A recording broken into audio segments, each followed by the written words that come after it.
ordenamento jurídico sofreu inúmeras mudanças nos últimos anos e, na opinião de especialistas, evoluiu ao tratar o direito de família.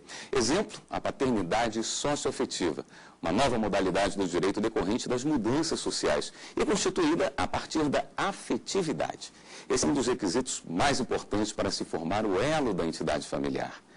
Paternidade socioafetiva é o tema do fórum de hoje. E para falar sobre o assunto, nós estamos recebendo a desembargadora Maria Berenice Dias, do Tribunal de Justiça do Estado do Rio Grande do Sul, e o advogado especialista em direito de família, Sérgio Camargo. Bem, se o doutor Sérgio me permitir, eu gostaria de começar com a doutora Maria Berenice. Claro. Doutora Maria Berenice, existe alguma regulamentação específica para a paternidade socioafetiva? Já existe na lei, no momento que reconhece a paternidade decorrente do vínculo da consanguinidade, ou seja, a filiação biológica, a adotiva e outras formas, né, de reconhecimento. Nessa expressão outras formas, se começou a construir de que aí estaria também o vínculo da afetividade para estabelecer o vínculo de filiação. Porque é toda uma mudança de paradigma, né? Porque mudou o próprio conceito de família. Família sempre foi aquela do casamento. No momento que a união estável, a convivência entre as pessoas, de uma maneira reiterada, decorrente no tempo, começou a ser reconhecida pelo direito, entrou na Constituição Federal, com o nome de união estável. Então, o que configura essa família? Por que a família? Não é só o casamento, a solenidade do casamento, é a existência de um vínculo de afetividade. Então, nesse momento, o afeto entrou para dentro do direito de família. Sempre eu digo assim, a Constituição Federal viu o afeto no momento que reconheceu essas entidades. E isso foi mudando o conceito da família e das relações entre as pessoas e das relações com relação aos filhos. E aí no questionamento, o que prevalece? Entre a verdade biológica e a verdade afetiva, se começou a reconhecer a prevalência da filiação socioafetiva. Mas já temos um entendimento único nacional. Caminhamos todos para o mesmo entendimento sobre a filiação, a paternidade socioafetiva. Porque, de certa forma, na verdade, o direito ele vem mutando muito, né? Esse milênio talvez seja um grande paradigma, na medida em que você tenho falado em sala de aula que o direito, ele é, obviamente, didaticamente dividido em público e privado, mas a partir da constitucionalização do direito de família e de vários ramos do direito, o direito de família ele se torna parte do direito constitucional. Então, você tem, por primazia, o princípio da dignidade da pessoa humana, seguido do princípio da solidariedade, que vai numa acepção do direito privado, tornar-na exemplo da afetividade para as novas formas familiares. Né? Então, agora que você tem uma concepção maior do direito, uma visão maior do direito, aquelas separações que sempre vivemos na academia, elas, na verdade, se tornam desnecessárias, porque o direito se torna, mais uma vez, uno, guiado pela Constituição Federal, e a dignidade da pessoa humana vai formatar, dentro do direito de família, exatamente o que a professora Maria Berenice disse, né? A afetividade da vida humana, do dia a dia, com o parâmetro da própria dignidade da pessoa humana, deve ser o valor maior nas relações afetivas. E mais do que nunca vale aquela máxima de que pai é quem cria. Exatamente. Quem ama é quem cria, quem dá afeto. Exatamente. Agora, existe uma preocupação assim com até que ponto você deixa de ser uma pessoa que está protegendo uma pessoa, quando você passa realmente a exercer essa função de pai. Como é que se define isso? Por quanto tempo a pessoa precisa estar junto? Quais são as características que definem um pai socioafetivo? Bom, a questão da afetividade, a questão da convivência, as relações familiares mutaram muito, né? Eu me lembro quando eu era criança, tempos atrás, havia uma outra forma, né? O patriarcado criou uma relação sempre centrada no homem, naquela figura paterna, né? De respeito, né? O respeito não se dava era muito dos filhos para com os pais, não tanto dos pais para com os filhos, né? Então, na verdade, agora eu tenho um filho de 14 anos de idade, então se percebe que há uma necessidade de uma aproximação maior, uma necessidade de se tornar amigo dos filhos. Né? Então, a socioafetividade ela vai se tornar a partir de um caminho natural em que o respeito deve ser mútuo entre as pessoas. E no momento assim, que se tem o que se chama posse do estado de filho, ou seja, quando o filho reconhece que aquele é seu pai, sabe? Que é tratado como tal, é reconhecido como Exatamente. Tal, é identificado como o filho do fulano. Então, quem é o teu pai?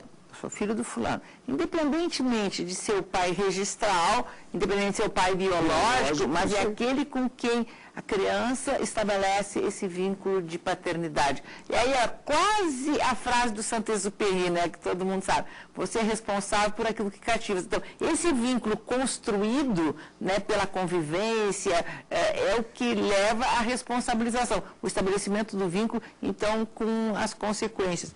Porque, de uma maneira muito frequente, o que acontece é assim, este confronto, o que vale mais, né?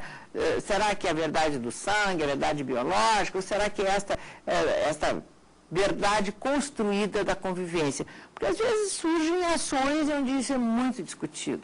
Ou seja, aquele, às vezes, que registra o filho, achando que o filho é dele, depois descobre, quando o casal briga, né, que ele não é o pai biológico. Bom, mas ele durante anos tratou aquele filho, o filho identificou como tal. Será que, simplesmente por esse fato, ele pode se desvincular daquela criança, pode romper esse vínculo, pode entrar na justiça e dizer assim, olha, como eu não sou o pai biológico, eu não quero nenhum vínculo, eu quero tirar o meu nome dele, eu quero desvincular isso, né? E, em contrapartida, aquele que tem este vínculo de afetividade com aquele que o criou, pode buscar ser reconhecido assim, a verdade biológica, a verdade do sangue, e preterir aquele que durante a vida inteira o cuidou. Então, são os dois lados, tanto a busca de um quanto a busca do outro, o que prevalece mais, né? Esse é um assunto, assim, a lei não é muito clara e isso vem sendo construído pelos tribunais, pela jurisprudência, de uma maneira bastante sensível. E muda a própria visão paternal, né? O filho deixa de ser uma propriedade do pai e passa a ser uma relação exatamente como a Berenice disse, né? De amor, de felicidade. Mais de 49 milhões de sites sobre a palavra felicidade. Então, o que o ser humano quer, né, Berenice? É ser feliz. Então, o filho deixa de ser a propriedade do pai e há uma relação de afetividade. O Superior Tribunal de Justiça decidiu, no recurso especial 1087-163, em detrimento do pai biológico, manteve-se a relação afetiva do pai que o criou. Quer dizer, é um grande precedente para a jurisprudência brasileira em que você afasta o pai biológico e o pai do amor, o pai do afeto, o pai afetivo, torna-se ali o pai de fato.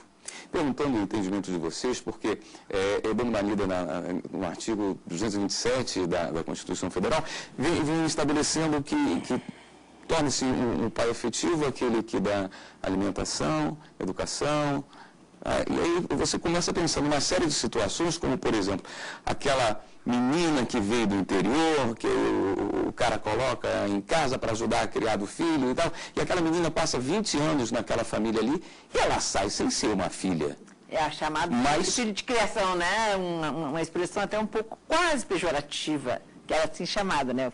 Assim, ela mas sem direito nenhum. Não, mas isso é o que está mudando, né? Exatamente. Então, assim, o que se começou a admitir, né? A possibilidade de alguém buscar na justiça a declaração da existência desta filiação socioafetiva. Eu não sou filho, eu sei que não sou filho, mas eu fui criado como tal, eu recebi, sabe, toda essa convivência e essa atenção, então eu tenho do direito de ser reconhecido como tal. Inclusive tem uma decisão bem recente do Superior Tribunal Eleitoral que disse que este filho de criação, né, esse filho que convive como filho e não o é, ele é inelegível, ou seja, a lei da elegibilidade, que diz na Constituição Federal que os parentes não podem um concorrer se o outro está ocupando algum cargo público, para evitar, né, o continuismo de uma família, reconheceu que esse, ainda que não seja filho, ainda que não seja registrado como tal, pelo simples fato de ter este vínculo de filiação socioafetiva, ele foi impedido de concorrer. Então, no fundo, é a prevalência da filiação socioafetiva com relação à verdade até registral, porque o registro de nascimento desse filho não estava com relação a esse pai. E aí você consegue perceber, pela fala da Berenice, uma visão macro que o direito passa a adotar a partir do princípio da República Federativa do Brasil, constante no artigo 3º da nossa Constituição, que fala da solidariedade, em que um direito que era excludente, esses filhos de criação que a Berenice citou, agora é um direito que é includente, ele passa a incluir numa relação familiar. Desde a Constituição Federal, que filho deixou de ser, de admitir algum tipo de adjetivo. Porque antes existia, né, o filho ilegítimo, o filho legítimo, o filho adulterino, o filho incestuoso, sabe? Toda uma categoria de prestigiar filho era aquele, né, decorrente do casamento. Mas assim, esta tentativa de rotular e, via de consequência, excluir, ou seja, o filho ilegítimo ele não podia ser reconhecido.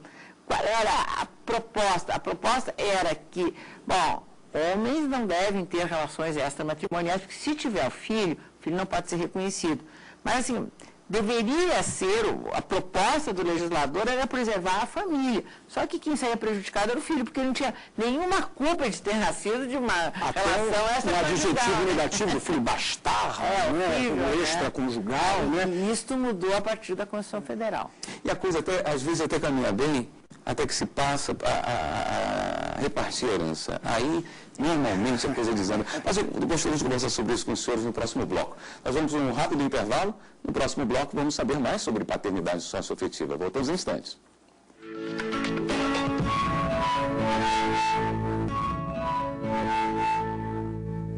Estamos de volta com o programa Fórum, hoje debatendo a paternidade socioafetiva. Participam conosco a desembargadora Maria Berenice Dias, do Tribunal de Justiça do Estado do Rio Grande do Sul, também o advogado especialista em direito de família, Sérgio Camargo. Como é que ficam os direitos dessa criança que é reconhecida dentro da paternidade socioafetiva? Direito de visita, herança. Igual, né? Uma vez filho, sempre filho, né? Agora filho. Filho. Então, assim, mas estabelecido esta verdade socioafetiva reconhecida como tal, mesmo que isso não tenha reflexo no registro. Então, esse é um ponto significativo. Ou seja, a pessoa tem o direito de conhecer, muitas vezes, a sua verdade biológica, a sua ascendência. Ele pode buscar o filho, então, ele tem um vínculo de filiação, sabe, eventualmente, que aquele pai que o registrou não é o seu pai biológico, ele tem um pai biológico com o qual ele não tem uma convivência, ele tem um vínculo de filiação socioafetiva com aquele que o registrou. Então, com um, ele tem o registro e tem o vínculo de filiação afetiva. Com o outro, existe uma verdade biológica. Então, no momento que ele busca na justiça o reconhecimento do direito da paternidade biológica, ele estaria, então, abrindo mão daquele pai afetivo. E esta distinção a justiça vem fazendo. As pessoas, então, têm o direito de buscar e identificar a existência, eu sou filho biológico do fulano de tal, só que eu continuo sendo, no papel, registrado com relação àquele que o registrou, pela existência do vínculo da filiação socioafetiva. Ele só vai conseguir alterar se ele não tiver um pai afetivo, tiver só um pai registral. Ou seja, aquele que eventualmente registra. Isso acontece de uma maneira frequente, aquele assim, de um homem que se apaixona por uma mulher que já tem um filho e tal, sabe, compra o kit completo, vai lá e registra o filho como se fosse dele, né, que chamada adoção à brasileira, sabe? Então, não, quero constituir a família, quero ter o mesmo nome. Depois, quando esse casal termina, o que ele quer? Ele não quer só se ver livre da mulher, ele também quer se ver livre daquele filho, porque ele tinha obrigações com relação àquele filho, e vem negar a paternidade, vem querer desfazer aquele vínculo. Não, eu fiz, eu registrei, eu sabia que não era meu e tal. Isso a justiça não tem permitido. Principalmente quando esses questionamentos envolvem até as questões de ordem sucessória, que até ficam sendo mais delicadas. Então, porque às vezes, assim, morreu um pai, aquele que registrou, eventualmente, né, o filho ganhou herança do pai. Aí depois ele vem entrar com ação buscando ser reconhecido qual é a sua filiação biológica, e se tiver alteração do registro, ele eventualmente vai ganhar outra herança desse outro pai. Com isso a justiça lida mal. Eu até confesso que eu não vejo nenhuma dificuldade que a pessoa, possa receber a herança de um e depois receber. Essa monetarização, né, do afeto, não, só está indo atrás em função do dinheiro, eu não tenho essa repugnância total, acho que não tem esse efeito, mas há uma dificuldade muito grande em se permitir que alguém busque o reconhecimento de uma paternidade, principalmente quando ele já ganhou herança de um dos pais e vai atrás da outra paternidade. É exatamente sob pena de você ter o pai afetivo e o pai econômico, aquele apenas que custeou, né? E casos há, hoje em dia, que você observa, não só no Brasil, em que muitas vezes o pai não é o biológico e a mãe, a genitora, vem a falecer e o pai biológico opta e quer permanecer na guarda do filho, e mesmo que outros membros da família pretendam a guarda por diversas questões, é mantida judicialmente, já tivemos precedentes do Brasil, o pai é afetivo, em detrimento de familiares que teriam, em tese, biologicamente, um direito supra o pai afetivo. Essa solicitação só pode partir do filho? Chega a haver conflito entre os dois pais, né? Entre o biológico e o pai registral, que, de um modo geral, é o afetivo. Porque, tá, se o afetivo é o biológico, bom, é a filiação convencional, né? Então, quando há essa divisão, é que eventualmente se pode questionar. Isso acontece de uma maneira muito frequente quando acontece, e o Sérgio falou, o falecimento, por exemplo, da mãe. Então, falece a mãe, a criança tem um pai registral, que não é o seu pai biológico, mas ela tem uma vinculação afetiva com aquele, né? Construiu um vínculo de paternidade. E, de outro lado, tem o pai biológico, que, às vezes, então, quer resgatar aquele filho. Às vezes a mãe tem uma situação econômica interessante, ele não vai herdar, é claro, mas vai ficar com a guarda de uma criança, muitas vezes que tem. E há este conflito entre o pai biológico e o pai registral, que é o pai afetivo. O que a justiça, então, busca identificar? E daí o significado desta filiação socioafetiva, né, que foi construída. O que prevalece? Quem é o pai? Pai é aquele que a criança identifica como tal, chama como tal, ama, é aquele que cuidou, que zelou, que alimentou, que deu de si. Este que estabelece esse vínculo. Quer dizer, a criança como uma figura ativa e importante nesse jogo, nesse reconhecimento, ela pode se negar, inclusive, a reconhecer. Sem dúvida, a partir dos 12 anos de idade, ela tem de ser ouvida e, caso não queira, ela vai permanecer com aquele pai afetivo que o criou em detrimento do pai biológico.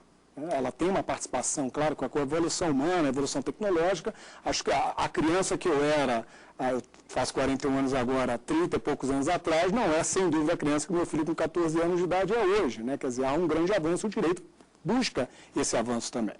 Inclusive, o filho pode pedir a qualquer momento da vida. Não é algo que vá prescrever. Esse é um direito imprescritível.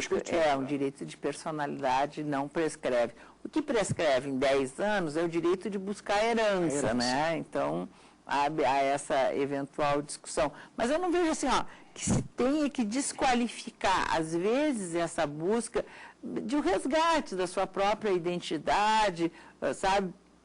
Presa nessas questões econômicas. Porque em outra situação também se questiona muito esta verdade biológica, que é algo novo. Então, essa construção da filiação socioafetiva, ela começou a bater nas portas dos tribunais quando havia, por exemplo, o abandono. Normalmente a mãe abandonava o filho no nascimento, porque socialmente, né, a mulher ficava muito desprestigiada em ter um filho, uma mãe solteira, enfim, e o filho era entregue para alguém, ou em adoção, ou ficava com alguém da família, e depois ela se arrependia e vinha buscar o filho. Então era o primeiro confronto que começou a surgir, bater nas portas dos tribunais. Ou seja, entre aquela que criou e a mãe biológica que se arrepende. E aí se começou a construir, disse, não, tem que prevalecer não a verdade biológica, mas a verdade afetiva. E esta nova construção, que tem muito da participação do próprio IBDFAN, Instituto Brasileiro de Direito de Família, que construiu, sabe, todos esses novos conceitos, de que esta linha de identificação tendente ao reconhecimento de prevalecer a filiação socioafetiva, ela surge nesses momentos mais modernos, que são essas técnicas de reprodução assistida, que se usa muito com frequência a chamada barriga de aluguel. Ou seja, quem é o pai? Quem é a mãe? Será que é aquele que doou material genético? Será que é aquela que carregou o filho no ventre, sabe? E o filho é de outra pessoa? Aonde se identifica, onde se estabelece? Porque uma criança pode ter, no fundo, hoje em dia, mais de um pai, né? Sim. Ou uma pessoa que não tenha nem par pode ter um filho, né? Mesmo assim. Onde é que vai se estabelecer a filiação? Será que é aquele que simplesmente gestou ou aquele que cedeu o material, ou aquela mulher que carregou no... Não, é aquele que quis o filho. Exatamente. E você percebe no exemplo da Berenice o desejo voluntário daquele que não poderia biologicamente reproduzir e busca, de alguma maneira, a conquista, né, da filiação, e aí o direito se vê diante dessa situação.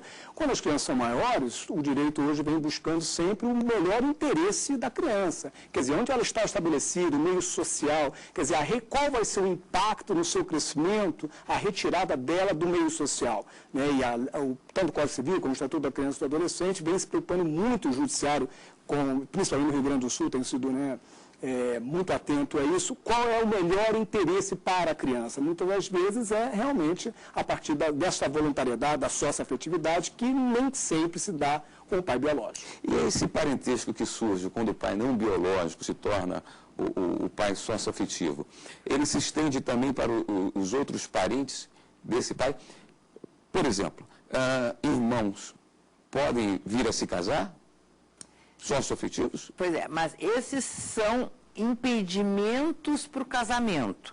E por isso é que fica sempre a janela aberta para se identificar qual é a verdade biológica. Esses impedimentos, eles existem por questões de ordem biológica, mais do que de ordem sociais. Mas, no momento que é estabelecido a filiação socioafetiva, bom, ela tem efeito registral, ou seja, não, é esse o pai, vai lá e registra o nome. Então, quando é declarado judicialmente que o pai é aquele, isso acompanha o registro. E no momento que essa criança está registrada no nome de uma determinada pessoa, todos esses impedimentos surgem com relação a ele e surgem também com relação ao biológico, que é o que acontece na adoção. Na adoção, uma criança tem um pai biológico e ela entrega para adoção para outra família, tem outros pais que são os registrais, desaparece no registro aquela origem de outra família. Mas, para efeitos dos impedimentos do casamento, este filho não pode casar, por exemplo, nem com o irmão, nem daquela família que o adotou, como também não o pode com relação a uma dupla ordem de impedimentos com relação à adoção, por exemplo. Exatamente, especificamente na adoção, porque aí você vai ter a ordem fática da vida social e a ordem biológica natural da criança ali, do menor. Quer dizer, efetivamente não existe nenhuma diferença entre o filho biológico e o que tem reconhecimento do pai socioafetivo.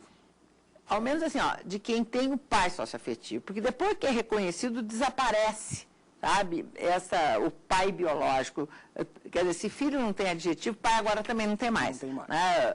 Existindo o vínculo, há a possibilidade de se buscar judicialmente este reconhecimento para todos os efeitos. E esta é uma construção que se vem fazendo importante, né?